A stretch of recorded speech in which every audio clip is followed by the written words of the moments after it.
childrens, open your book, Sparkle, page number 6, lesson 2, the two gods. Again, before starting the lesson, there is some new words. Herd means number of animals staying and feeding together. Cliffs means steep rocks faces. Respected means famous for good qualities. Majestic means very grand looking. Argued means spoke angrily. Violent means rough, which can cause hurt. Fiercely means not gently or roughly. Drown means to fall and die in water by not being able to breathe. And last one is yield, to give in or do what is asked. Shall we start? The two gods. Once upon a time, two heads of gods lived on two cliffs that were on opposite side of a river. An old and narrow wooden bridge connected to two cliffs. So here, once upon a time, two heads of the gods live on two cliffs. Like that here you can see, आप देख सकते हो gods हैं, one god living here, one heads of gods and one heads of the gods living there. Okay, ये दोनों ही चट्टानों के यहाँ पे रह रहे हैं. एंड जो कहाँ है, opposite side of the river, इन दोनों के बीच में क्या है, रिवर है. एंड दोनों ही रॉक्स को कौन यहाँ पे कनेक्ट कर रहा है, old and narrow wooden bridge. This is the old and narrow wooden bridge connected to the two cliffs. Okay, दोनों ही क्लिफ्स को ये ब्रिज कनेक्ट कर रहा है. The first head was led by the respected black god. The leader of the other head was the majestic white god. One day, it so happened that the leader of the two had decided to cross the bridge at the same time. Now, the bridge was just wide enough to only one god to cross at a time. First head was very respected black god. Respected god means very famous for the good quality.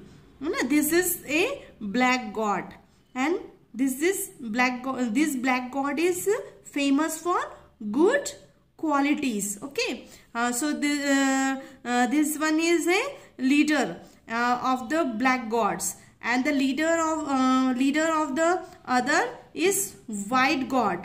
White god is a majestic god. Majestic means very grand looking, मतलब बहुत ही सुंदर लिखने में वो थी. So both the gods, they decided to cross the bridge on the same time.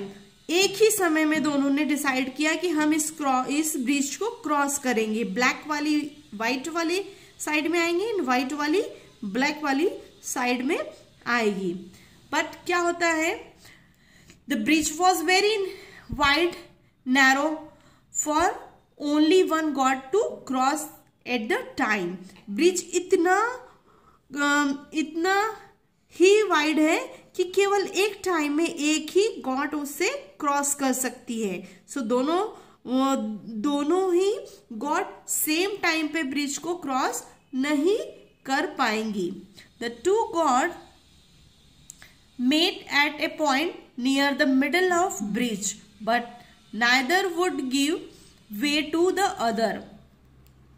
दोनों ही God जब centre point पे आके मिलती हैं तो दोनों एक दूसरे को क्रॉस नहीं करने देती हैं, बिकॉज द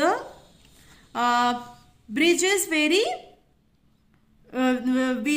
नैरो, तो वो दोनों एक दूसरे को अपोजिट साइड में जाने नहीं देती हैं और मिडिल में आके दोनों ही यहाँ पे खड़ी हो जाती हैं. The two leaders argued. The black god leader said, "Step aside. Let me cross the bridge first. Then you can go." दोनों ही लीडर्स हैं, आपस में आर्ग्यू करने लगती हैं और ब्लैक गॉड कहती हैं कि रास्ते से हट जाओ, पहले मैं इस ब्रिज को क्रॉस करूंगी और उसके बाद तुम करना. The white god leader cried angrily, "You step aside. I arrived here first." White god कहती है, बहुत गुस्से से कहती है कि तुम साइड में हो जाओ, मैं पहले आई हूं, यहां पे मैं पहले पहुंची हूं. The two gods argued like this for a long time and each refused to yield. Soon they locked horn and fought fiercely. दोनों गॉड आपस में आर्ग्यू करने लगती हैं और उन्हें आर्ग्यू करते हुए बहुत लंबा समय हो जाता है, लेकिन उसका कोई रिजल्ट नहीं निकलता है. Yield means result. सो यहाँ कोई रिजल्ट नहीं निकलता है और फाइनली वो दोनों ही गॉड्स अपने हॉर्न से एक दूसरे को मारने लगती हैं, फाइट करने लगती हैं. The violent fight made the old bridge swing harder and harder till it split into pieces. The two gods fell into the river and were drowned. ये फाइट इतनी वायलेंट हो जाती है कि ओल्ड ब्रिज है वो स्विंग करते करते और दो टुकड़ों में बढ़ जाता है, दो टुकड़े हो जाते हैं उसके लाइक दैट, और दोनों ही गॉड्स हैं वो रिवर में गिर जाती है और वहां पे क्या होती है, गिरने के बाद मर जाती हैं.